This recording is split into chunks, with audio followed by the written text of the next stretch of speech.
इस गांव में कोई है जो मेरी विद्या और ज्ञान को चुनौती दे सके? मैं दूर देश से आया हूं और मैंने बड्ढे बड्ढे विद्वानों को धूल चटाई है।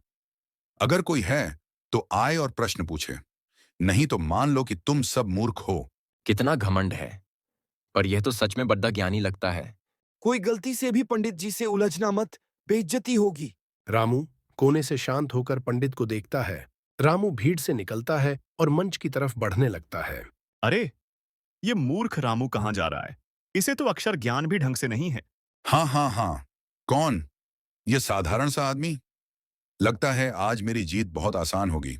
बोल, क्या तू मेरा मुकाबला करेगा? पंडित जी, मैं कोई विद्वान नहीं हूं। मैं तो बस एक साधारण आदमी हूं। पर आपने चुनौती दी है तो मैं आपके ज्ञान की परीक्षा लेना चाहूंगा। प्रतियोगिता इसी चबूतरे पर होगी। तेरी इतनी हिम्मत? ठीक है, पर एक शर्त। एक एक प्रश्न पूछा जाएगा। जिसने जवाब नहीं दिया वह हार जाएगा। पहले तुम पूछो।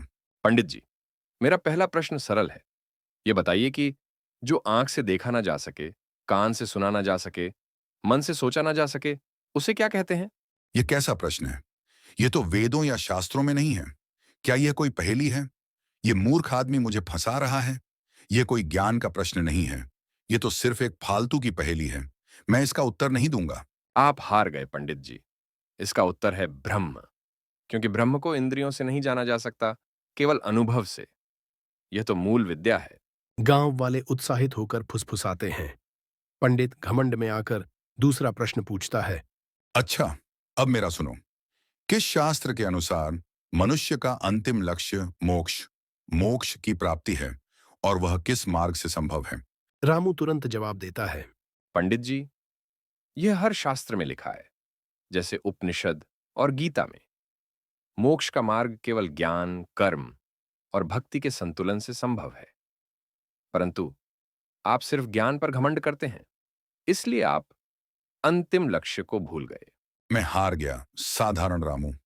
तुम सही हो। मैंने सिर्फ किताबों का ज्ञान हासिल किया, पर जीवन की और सच्चे विद्या की सादगी को भूल गया।